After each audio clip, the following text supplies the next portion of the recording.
Bienvenue chers élèves, deuxième année du baccalauréat. Série sciences mathématiques A et B, option français. Exercice corrigé et rappel du cours.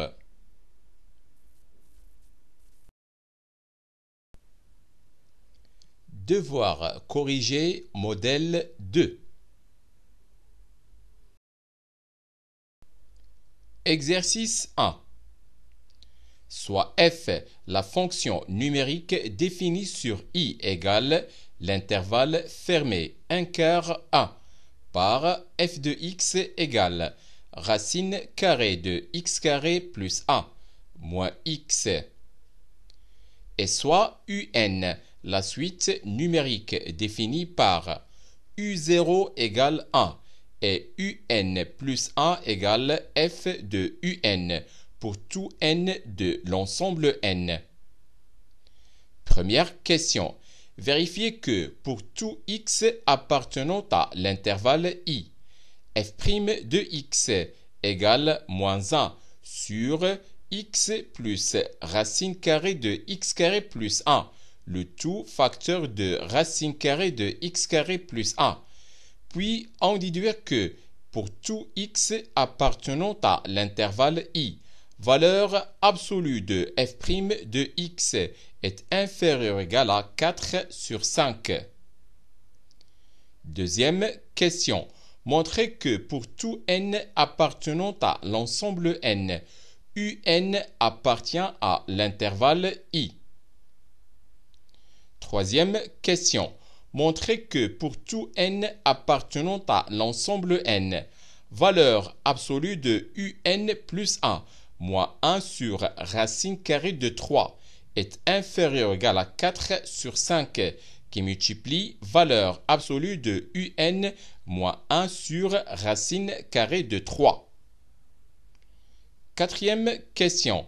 On déduire que la suite un est convergente et calculer sa limite. Corrigé de l'exercice 1.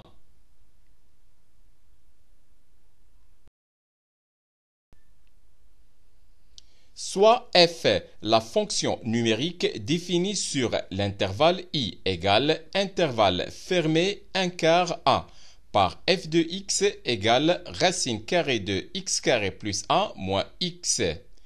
Et soit un la suite numérique définie par u0 égale 1 et un plus 1 égale f de un pour tout n de l'ensemble n.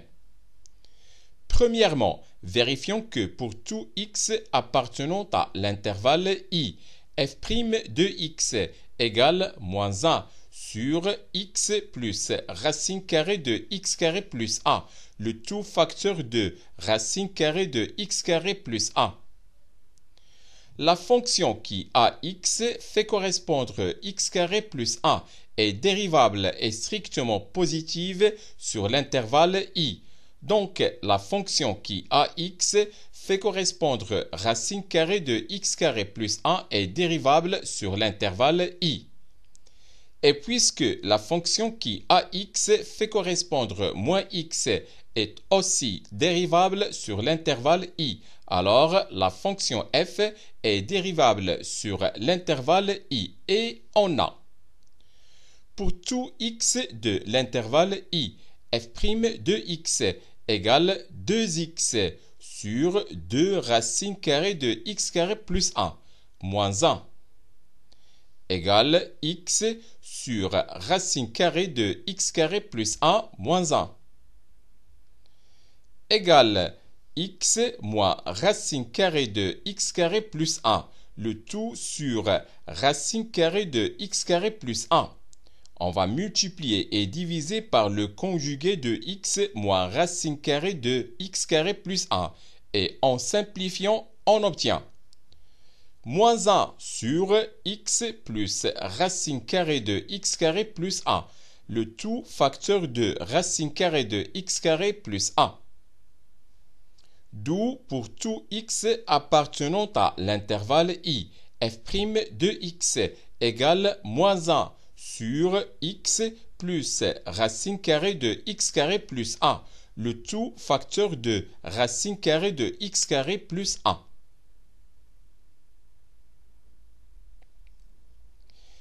Maintenant, on va déduire que pour tout x appartenant à l'intervalle i, valeur absolue de f' de x est inférieure ou égale à 4 sur 5.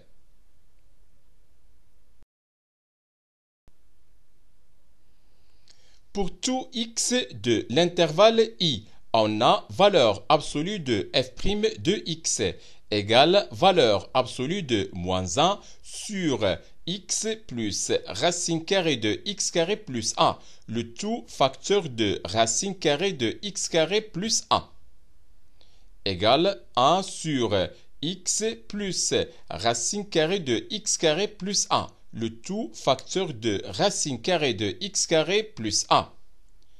Et comme x est supérieur ou égal à 1 quart et racine carrée de x carré plus 1 est supérieur ou égal à 1, alors x plus racine carrée de x carré plus 1 est supérieur ou égal à 5 sur 4. Donc, x plus racine carrée de x carré plus 1, le tout facteur de racine carrée de x carré plus 1 est supérieur ou égal à 5 sur 4. Par suite, 1 sur x plus racine carrée de x carré plus 1, le tout facteur de racine carrée de x carré plus 1 est inférieur ou égal à 4 sur 5. C'est-à-dire que valeur absolue de f' de x est inférieure ou égale à 4 sur 5. D'où pour tout x appartenant à l'intervalle i, valeur absolue de f' de x est inférieure ou égale à 4 sur 5. Deuxièmement, montrons par récurrence que pour tout n appartenant à l'ensemble n, un appartient à l'intervalle i.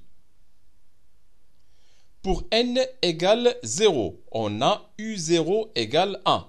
Donc, u0 appartient à l'intervalle i. Soit n un entier naturel. Supposons que un appartient à l'intervalle i et montrons que un plus 1 appartient aussi à l'intervalle i.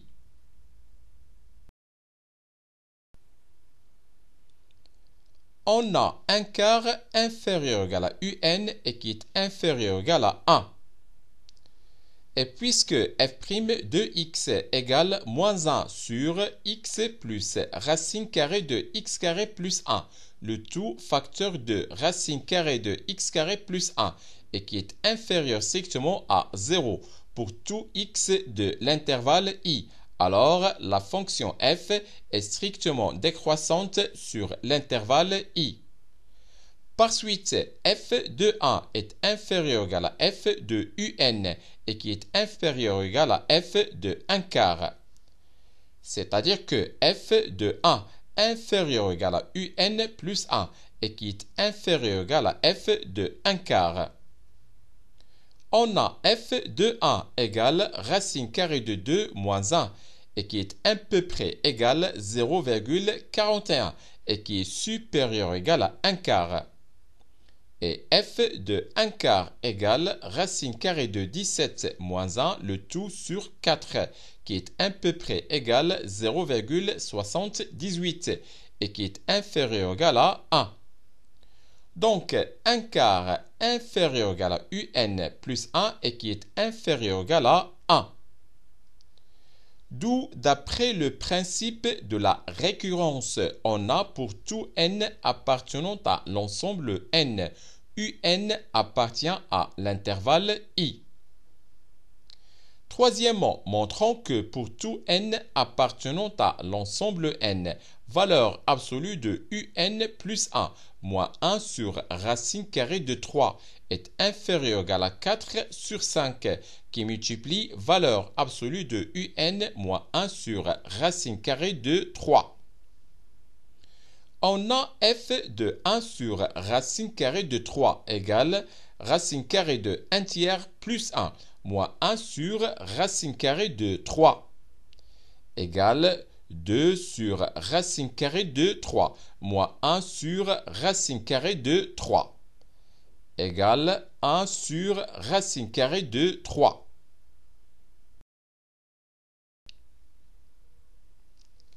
La fonction f est continue sur l'intervalle i égale intervalle fermé 1 quart 1 et dérivable sur l'intervalle ouvert 1 quart 1 et on a pour tout x appartenant à l'intervalle i valeur absolue de f' de x est inférieure ou égale à 4 sur 5.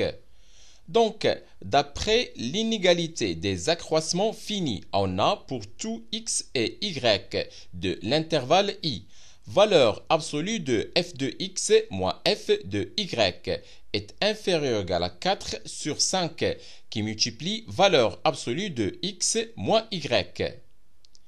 Et comme un appartient à l'intervalle i et 1 sur racine carrée de 3 appartient aussi à l'intervalle i, alors valeur absolue de f de un moins f de 1 sur racine carrée de 3 est inférieure ou égale à 4 sur 5 qui multiplie valeur absolue de un moins 1 sur racine carrée de 3.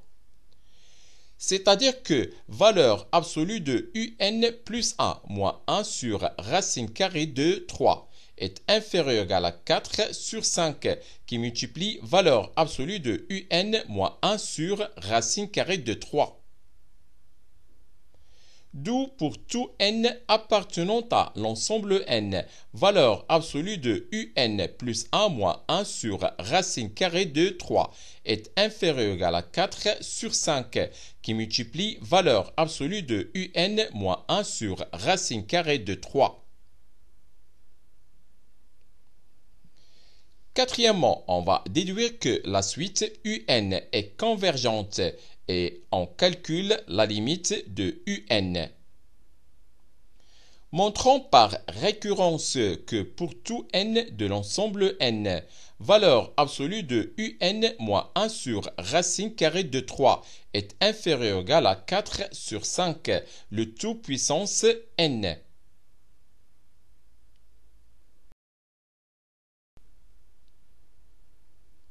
Pour n égale 0, on a valeur absolue de u0 moins 1 sur racine carrée de 3 égale 1 moins 1 sur racine carrée de 3 qui est à peu près égal 0,42 et 4 sur 5 puissance 0 égale 1.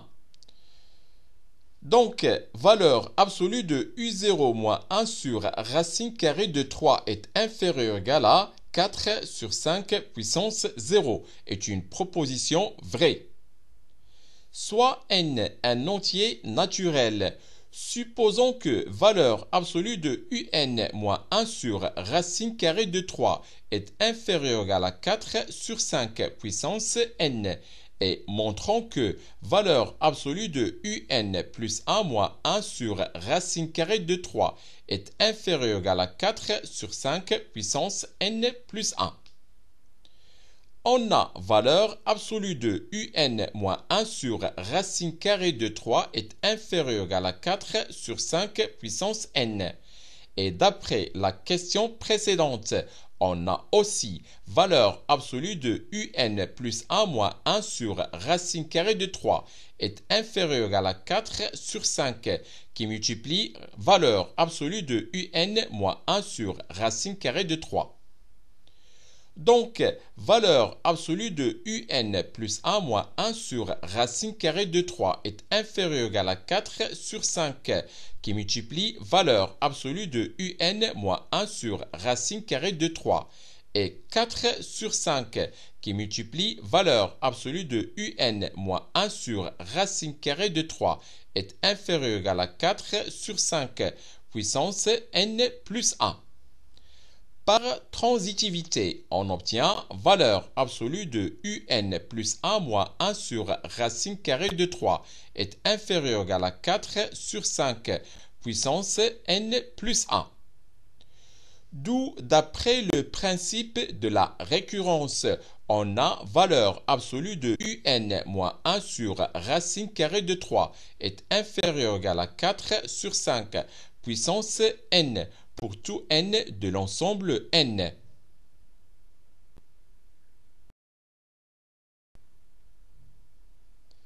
On a valeur absolue de un moins 1 sur racine carrée de 3 est inférieur ou égal à 4 sur 5 puissance n pour tout n de l'ensemble n. Et puisque moins 1 inférieur strictement à 4 sur 5 qui est inférieur strictement à 1, alors limite lorsque n tend vers plus l'infini de 4 sur 5 puissance n égale 0. Donc, la suite un est convergente et limite lorsque n tend vers plus l'infini de un égale 1 sur racine carrée de 3. Exercice 2. F et G, deux fonctions continues sur l'intervalle fermé AB, A inférieur strictement à B, est dérivable sur l'intervalle ouvert AB tel que pour tout x appartenant à l'intervalle ouvert AB, g' de x est différent de 0. Première question. Montrez que g de A est différent de g de B. Deuxièmement, on considère la fonction phi définie sur l'intervalle fermé AB par phi de x égale f de x moins f de A moins m facteur de g de x moins g de A, où m appartient à l'ensemble R. Question A. Déterminer m pour que phi de B égale 0. Question B. On déduit qu'il existe C appartenant à l'intervalle ouvert AB tel que f de B moins f de A sur g de B moins g de A égale f' de C sur g' de C. Troisièmement, application, calculer les deux limites suivantes. Limite lorsque x tend vers 0 et x supérieur strictement à 0 de x moins sinus x, le tout sur x puissance 3. Et limite lorsque x tend vers 0 et x supérieur strictement à 0 de arctangente x moins x, le tout sur x puissance 3. Corrigé de l'exercice 2. F et G, deux fonctions continues sur l'intervalle fermé AB, A inférieur strictement à B, est dérivable sur l'intervalle ouvert AB tel que pour tout x appartenant à l'intervalle ouvert AB, g' de x est différent de 0.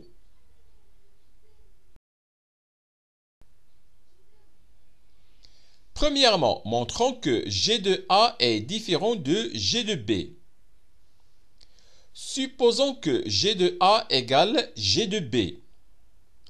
Puisque la fonction g est continue sur l'intervalle fermé AB et dérivable sur l'intervalle ouvert AB, alors, d'après le théorème de Rolle, il existe un réel C de l'intervalle ouvert AB tel que g' de C égale 0. Ce qui est impossible car pour tout x appartenant à l'intervalle ouvert AB, g' de x est différent de 0. Donc, g de A est différent de g de B. Deuxièmement, on considère la fonction phi définie sur l'intervalle fermé AB par phi de x égale f de x moins f de A moins m facteur de g de x moins g de A, où m appartient à l'ensemble R. Petit a, déterminons m pour que phi de b égale 0. On a phi de b égale 0 équivaut à f de b moins f de a moins m facteur de g de b moins g de a égale 0. Équivaut à m facteur de g de b moins g de a égale f de b moins f de a. G de A est différent de G de B. Donc, G de B moins G de A est différent de 0. Équivaut à M égale F de B moins F de A sur G de B moins G de A.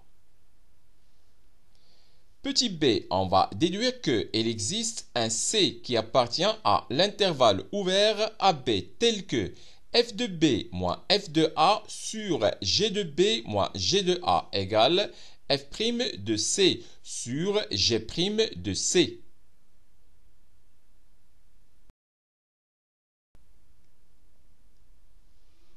On considère la fonction phi définie sur l'intervalle fermé AB par phi de x égale f de x moins f de a moins f de b moins f de a sur g de b moins g de a, facteur de g de x moins g de a.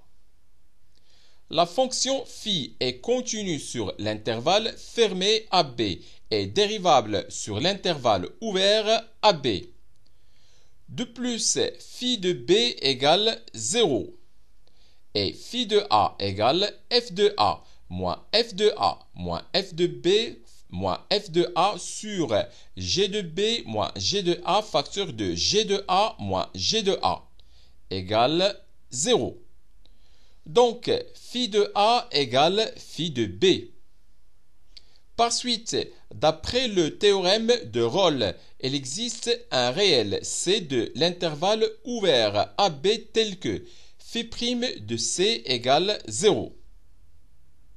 On a phi' de x égale f' de x moins f de b moins f de a sur g de b moins g de a qui multiplie g' de x pour tout x de l'intervalle ouvert AB.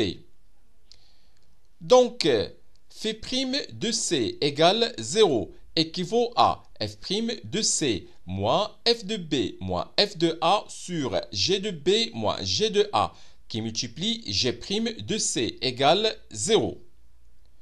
Équivaut à f' de C égale f de B moins f de A sur G de B moins G de A qui multiplie G' de C.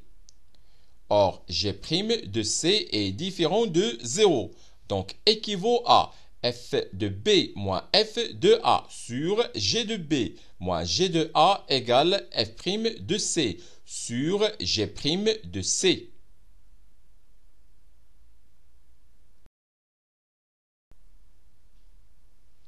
D'où il existe un C appartenant à l'intervalle ouvert AB tel que f de B moins f de A sur G de B moins G de A égale f' de C sur G' de C.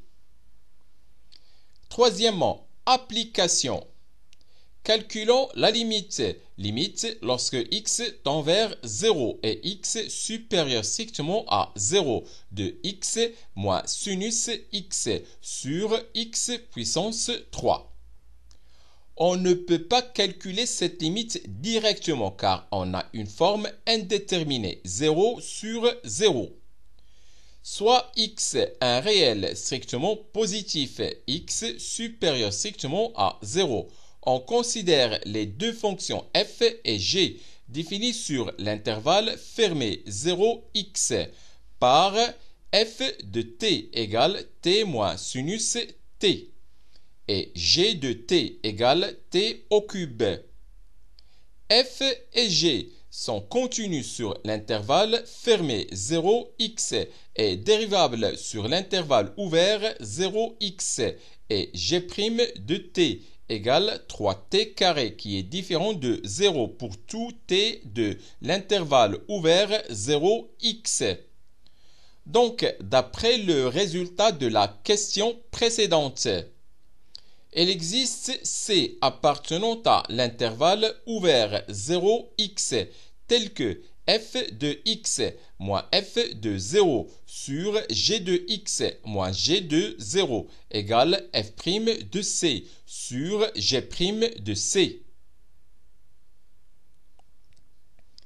Et comme f de 0 égale g de 0 égale 0 et f' de c égale c moins cosinus c et g' de c égale 3c carré. Alors,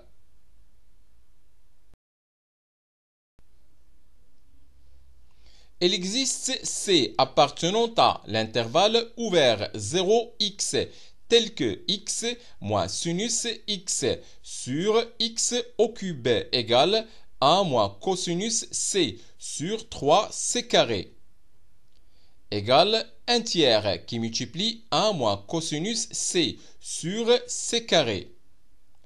Lorsque x tend vers 0 plus, alors c tend aussi vers 0 plus.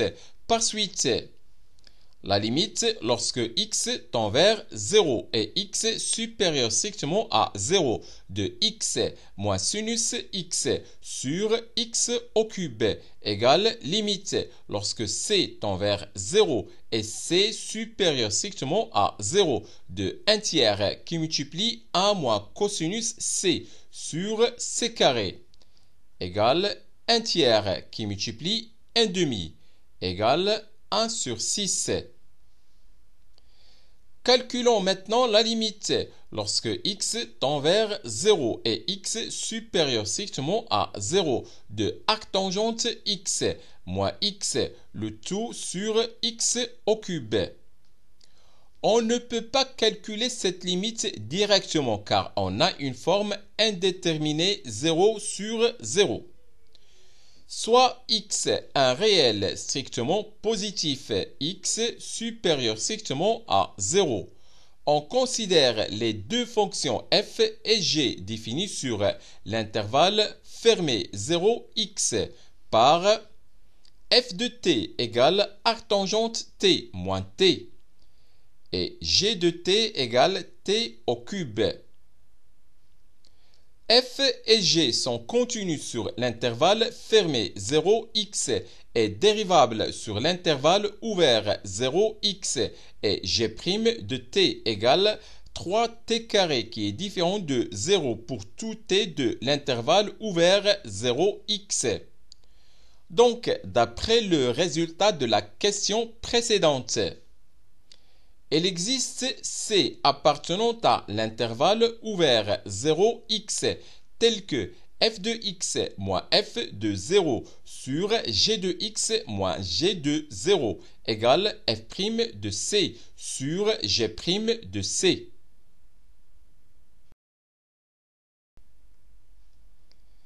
Et comme f de 0 égale g de 0 égale 0. Et f' de c égale 1 sur 1 plus c carré moins 1 égale moins c carré sur 1 plus c carré. Et g' de c égale 3c carré. Alors, il existe c appartenant à l'intervalle ouvert 0x tel que arctangente x moins x sur x au cube égale moins c carré sur 1 plus c carré, le tout sur 3c carré, égale moins 1 sur 3 facteurs de 1 plus c carré. Lorsque x tend vers 0 plus, alors c tend aussi vers 0 plus. Par suite, la limite lorsque x tend vers 0 et x supérieur strictement à 0 de arctangente x moins x, le tout sur x au cube égale limite lorsque c tend vers 0 et c supérieur strictement à 0 de moins 1 sur 3 facteurs de 1 plus c carré égale moins 1 sur 3. Exercice 3. Soit f et g deux fonctions continues sur l'intervalle fermé AB A inférieur strictement à B et dérivables sur l'intervalle ouvert AB tel que pour tout x appartenant à l'intervalle ouvert AB, valeur absolue de f' de x est inférieure égale à g' de x. On considère les deux fonctions u et v défini sur l'intervalle fermé AB par pour tout x appartenant à l'intervalle fermé AB, u de x égale f de x moins g de x et v de x égale f de x plus g de x. Première question. Déterminez le sens de variation de chacune des deux fonctions u et v sur l'intervalle fermé AB.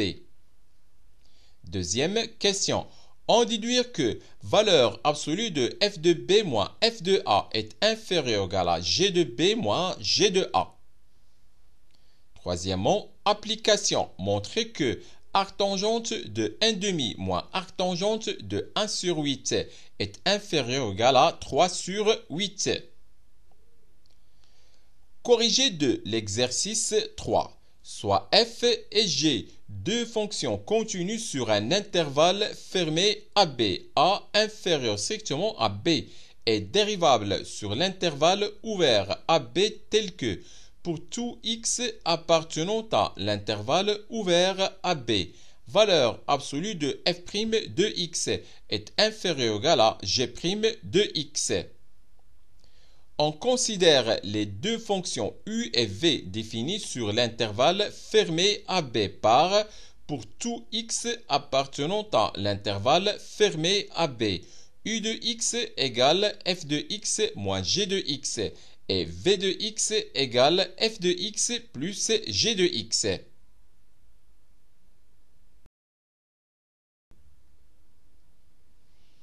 Premièrement, déterminons le sens de variation de chacune des deux fonctions u et v sur l'intervalle fermé AB. On a pour tout x appartenant à l'intervalle ouvert AB valeur absolue de f' de x est inférieure ou égale à g' de x. Donc, pour tout x appartenant à l'intervalle ouvert AB, moins g' de x est inférieur ou égal à f' de x et qui est inférieur ou égal à g' de x. Par suite, pour tout x appartenant à l'intervalle ouvert AB, f' de x plus g' de x est supérieur ou égal à 0 et f' de x moins g' de x est inférieur ou égal à 0. Les deux fonctions u et v sont dérivables sur l'intervalle ouvert AB et on a pour tout x appartenant à l'intervalle ouvert AB, u' de x égale f' de x moins g' de x qui est inférieur ou égal à 0 et v' de x égale f' de x plus g' de x qui est supérieur ou égal à 0. Donc, la fonction u est décroissante sur l'intervalle fermé AB et la fonction v est croissante sur l'intervalle fermé AB. Deuxièmement, on va déduire que valeur absolue de f de b moins f de a est inférieure ou égale à g de b moins g de a. Remarque, puisque pour tout x appartenant à l'intervalle ouvert AB, valeur absolue de f' de x est inférieure ou égale à g' de x, alors pour tout x appartenant à l'intervalle ouvert AB, g' de x est supérieur ou égal à 0. Par suite, la fonction g est croissante sur l'intervalle fermé AB, A inférieur strictement à B. Donc, g de A est inférieur ou égal à g de B, c'est-à-dire que g de B moins g de A est supérieur ou égal à 0. La fonction u est décroissante sur l'intervalle fermé AB, A inférieur strictement à B. Donc, u de A est supérieur ou égal à u de B, c'est-à-dire que f de A moins g de A est supérieur ou égal à f de B moins g de B. Par suite, f de B moins f de A est inférieur ou égal à g de B moins g de A. On va noter ce résultat par 1. La fonction v est croissante sur l'intervalle fermé AB, A inférieur strictement à B. Donc, V de A est inférieur ou égal à V de B. C'est-à-dire que F de A plus G de A est inférieur ou égal à F de B plus G de B. Par suite, moins parenthèse G de B moins G de A est inférieur ou égal à F de B moins F de A. On va noter ce résultat par 2.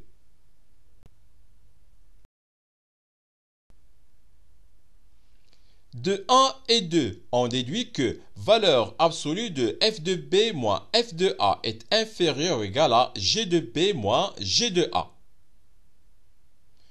Troisièmement, application. Montrons que arctangente de 1,5 moins arctangente de 1 sur 8 est inférieur ou égal à 3 sur 8. On considère les deux fonctions f et g définies sur l'intervalle fermé 1 sur 8, 1 sur 2 par f de x égale arctangente x et g de x égale x. F et g sont contenus sur l'intervalle fermé 1 sur 8, 1 sur 2 et dérivables sur l'intervalle ouvert 1 sur 8, 1 sur 2. Et on a pour tout x appartenant à l'intervalle ouvert 1 sur 8, 1 sur 2, f' de x égale 1 sur 1 plus x carré qui est inférieur ou égal à 1 et g' de x égale 1. Donc, pour tout x appartenant à l'intervalle ouvert 1 sur 8, 1 sur 2, valeur absolue de f' de x est inférieure ou égale à g' de x. Et d'après le résultat de la question précédente, on a valeur absolue de f de 1,5 moins f de 1 sur 8 est inférieure ou égale à g de 1 sur 2 moins g de 1 sur 8.